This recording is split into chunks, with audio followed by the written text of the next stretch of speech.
dan saudari yang terkasih,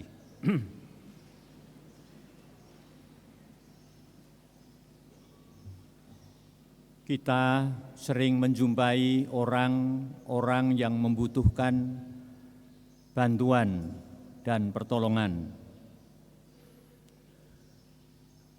Kita sering menjumpai orang-orang yang mengalami kesulitan-kesulitan, penderitaan-penderitaan. Dan kita mestinya mempunyai naluri untuk menolong dan untuk membantu. Kita diajak untuk menjadi orang-orang yang mempunyai kepedulian berhadapan dengan mereka yang membutuhkan bantuan dan pertolongan. Yang tadi disebutkan dalam Injil orang Samaria yang berbelas kasih. Tetapi dalam kenyataannya banyak orang yang acuh tak acuh terhadap kesusahan, kesulitan sesama kita. Tadi kita mendengarkan tentang orang Lewi atau imam-imam yang menyaksikan orang yang menderita setengah mati karena dirampas miliknya, maka dia tidak berdaya apa-apa, bahkan ia mengalami luka-luka. Seorang imam yang lewat di situ tidak tanggap sedikit pun dan tetap melewati orang yang menderita ini. Seorang yang mempunyai tugas pelayanan di dalam bait suci, seorang imam, mengapa ia tidak melakukan sedikit pun tindakan yang positif terhadap orang yang menderita itu? Ia dalam hatinya beralasan keagamaan. Sebab dalam satu kutipan kitab Imamat, orang yang menderita seperti itu, kalau itu ternyata memang sudah meninggal dan itu tidak bisa dirawat lagi dan karena sudah meninggal, maka ia harus tidak bisa menjalankan lagi tugas pelayanannya selama kurang lebih 1 minggu, 7 hari. Karena dianggap orang-orang yang meninggal seperti itu adalah orang yang najis. Maka menjadi najislah orang itu, imam itu, apabila melakukan perawatan penderitaan. Alasan keagamaan justru bisa mencegah orang untuk bergerak dan berbelas kasih. Kemudian seorang Lewi, dia tidak membantu orang yang menderita ini karena ia tidak berani mengambil risiko. Orang yang menderita bisa saja berpura-pura menderita sebagai perampok. Tapi sebetulnya ia mempunyai keinginan justru untuk mendapatkan keuntungan kalau ia menjadi seorang penderita. Maka orang-orang Lewi ini tetap lewat seperti imam-imam tadi, karena takut mengambil risiko jangan-jangan orang ini bukan menderita sungguh-sungguh, tetapi akan menjadikan kesempatan mengundang perhatian seorang Lewi ini. Apabila membantu justru nanti dia akan dirugikan banyak oleh karena tindakan yang pura-pura ini. Maka orang Lewi ini juga tidak mau ambil resiko dan dia lewat begitu saja. Lain dengan orang Samaria yang sesungguhnya di dalam tradisi adalah orang yang selalu bertikai dan bermusuhan dengan orang-orang Yahudi. Orang Samaria ini sedang melakukan perjalanan. Ia tidak tahu apa yang akan dijumpainya. Dan tiba-tiba ia menyaksikan orang yang sedang terkapar di tengah jalan itu, setengah mati. Dia tidak berpikir panjang, tergeraklah hatinya oleh belas kasihan. Ini patut digarisbawahi dalam permenungan kita, dalam hidup kita yang akan datang. Mestinya hati kita adalah hati yang mudah tergerak oleh belas kasihan apabila melihat dan menyaksikan orang-orang yang menderita, orang-orang yang membutuhkan, yang mengalami kesulitan yang membutuhkan pertolongan dari kita. Begitulah yang terjadi pada diri orang Samaria ini. Segera ia turun dari tunggangannya, dari kudanya, lalu merawat orang itu. Lebih lagi, ia membebatnya.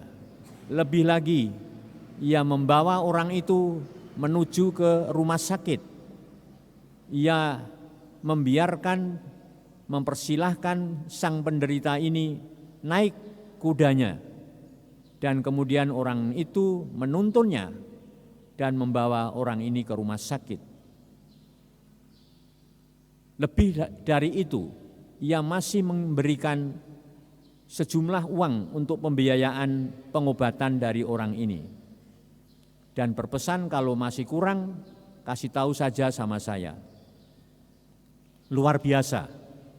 Seorang yang sesungguhnya dalam tradisi, dalam sejarah adalah musuhnya, tapi justru orang ini tanpa pertimbangan apapun juga, yang diketahui hanyalah orang yang menderita patut ditolong, maka kepekaannya yang tajam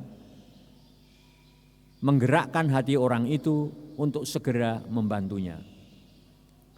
Inilah pesan pokok yang disampaikan oleh Tuhan Yesus kepada kita semua.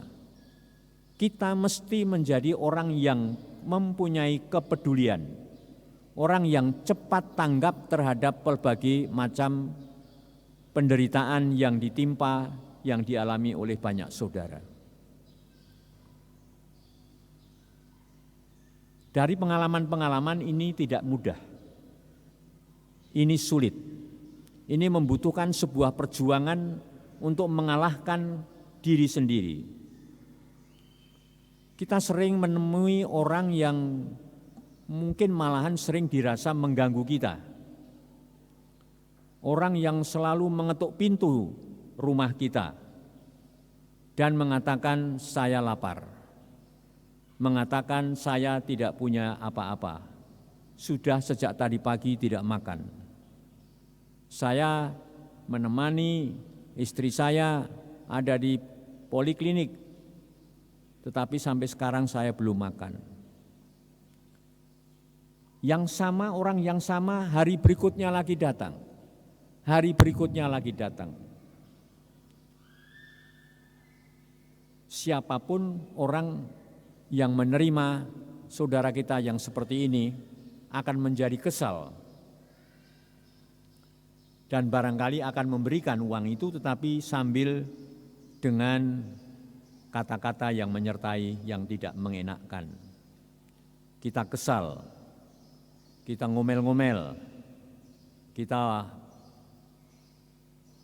maki-maki sambil memberikan uang barangkali hanya 10.000 atau 20.000, tetapi disertai dengan kata-kata yang tidak mengenakkan karena merasa diganggu. Ini juga sejenis belas kasihan, tetapi tidak seperti orang Samaria tadi, yang tidak ada ngomel-ngomel, tidak ada kekesalan, tidak merasa diganggu dan dirugikan. Inilah saudara-saudara tantangan-tantangan untuk kita dalam relasi kita dengan sesama yang membutuhkan. Bagaimana kita sungguh tergerak hatinya, mempunyai kerelaan untuk membagikan hidup kita dengan mereka yang berkekurangan ataupun yang menderita. Pengalaman-pengalaman kita memperlihatkan bahwa kita masih perlu untuk melatih kepekaan dan ketajaman kita. Kita sering sibuk dengan diri sendiri. Gereja sebetulnya mengajarkan kepada kita kasih akan sesama itu. Tuhan Yesus berpesan, hendaklah kita semua menepati perintah-perintahnya. Dan perintah utama tidak lain dan tidak bukan adalah kasih. Kasih itu yang menjadi ciri orang-orang Kristen, orang Katolik. Dan teristimewa kasih kepada orang-orang di luar apa yang sekarang ini terjadi dalam diri kita. Orang yang mungkin di luar batas-batas pemahaman kita, ini yang mau dibongkar oleh Tuhan Yesus. Kita memang sering mengasihi, tetapi sering terbatas. Mungkin terhadap famili, mungkin terhadap suku, mungkin terhadap orang-orang kita. Tetapi Tuhan Yesus mengajak kepada kita supaya memperluas tanggapan kita, kepekaan kita, kepedulian kita terhadap mereka yang menderita. Siapapun, bahkan musuhnya, seperti orang Samaria yang hidup dalam tradisi pertikaian dan permusuhan dengan orang-orang Yahudi. Saudara-saudara, suatu pesan yang amat mendalam dari Tuhan Yesus. Dan sesungguhnya itu ditunjukkan oleh Tuhan Yesus sendiri, bahwa seluruh hidupnya dipersembahkan untuk kita. Kita adalah orang-orang yang malang dan menderita secara keagamaan dan secara relasional hubungan kita dengan Tuhan Allah. Dalam sejarah, keselamatan memperlihatkan bahwa manusia yang amat dicintai dan dikasihi oleh Tuhan Allah itu ternyata memberontak terhadap Allah. Sejak manusia ciptaan pertama diberikan sebuah kehidupan yang lengkap, yang sejahtera, yang damai, tetapi memberontak ingin menjadi seperti Allah sendiri dengan makan buah pengertian baik dan jahat yang sesungguhnya tidak boleh dimakan oleh manusia, melanggar kebebasan yang diberikan oleh Allah terhadap manusia. Lalu cerita mengenai Kain dan Abil, cerita-cerita tentang pemberontakan-pemberontakan, meninggalkan Allah dan kemudian memuji dan memuja kepada dewa-dewa asing. Ada banyak tanda-tanda bahwa manusia memang gampang memberontak dan tidak setia, tidak tahu berterima kasih kepada Allah. Hanya dengan dikirimnya putranya sendiri, Allah menjadi manusia seperti kita, ikut menderita seperti kita, ikut bernasib seperti manusia, dalam susah, dalam senang, dalam penderitaan juga, bahkan penderitaan di kayu salib, manusia dipulihkan kembali keadaannya. Di dalam Kristus, segala ciptaan memperoleh kepenuhan. Begitu dalam surat Santo Paulus kepada umat di Kolose tadi. Segala sesuatu yang diciptakan memperoleh kemuliaan dan kepenuhan dalam hidup di dalam Kristus yang mempersembahkan hidupnya, yang memiliki kepedulian yang besar terhadap kita manusia. Ditunjukkan oleh Tuhan Yesus, Sang Guru kita. Dan kalau kita adalah murid-muridnya, kita juga harus memiliki kepedulian dan gampang tergerak oleh belas kasihan dengan sesama kita yang menderita. Bila demikian, maka hidup yang sempurna itu tidak jauh dari kita. Tadi dikatakan hanya akan mendapatkan hidup yang kekal kalau saling mengasihi Tuhan Allah dan mengasihi sesama. Itu yang ditanyakan kepada orang Farisi atau ahli Taurat kepada Tuhan Yesus. Apa Tuhan resepnya untuk bisa mendapatkan hidup yang sempurna itu? Resepnya apa? Apa yang dikatakan oleh perintah Tuhan sendiri di dalam kitab suci? Tuhan Yesus mengatakan. Mereka gampang menjawab, oh begini, cintailah Tuhan Allah dengan segenap hati, dengan segenap pikiran, segenap tenaga, jiwa dan raga, seluruhnya untuk mengasihi Allah dan mengasihi sesama seperti dirimu sendiri. Tuhan Yesus mengatakan katamu itu tepat, benar. Dan untuk membenarkan itu menegaskan itu, Tuhan Yesus mengambil sebuah perumpamaan tadi. Kasih, kepedulian, tanggap untuk cepat membantu siapapun, menegaskan perintah utama yang diajarkan oleh Tuhan Allah melalui kitab suci Perjanjian Lama tadi. Saudara-saudara, amat luhur sekali apabila kita bisa mempunyai kepedulian yang besar terhadap saudara dan saudari kita. Di lingkungan kita banyak orang yang menderita, yang membutuhkan, yang mengalami kesulitan. Tapi karena mata kita sering buta, mata kita sering tertutup, kita tidak melihat itu. Karena itu menjadi orang yang tidak peka dan tidak tanggap dalam hidup kita. Mari kita mohon berkat Tuhan supaya kita memiliki jiwa yang besar, kasih yang besar, baik terhadap Tuhan dan terhadap sesama. Maka kalau demikian, persekutuan kita menjadi persekutuan yang kuat sebagai saksi-saksi cinta kasih dalam kehidupan bermasyarakat bersama-sama di tengah-tengah dunia ini. Amin.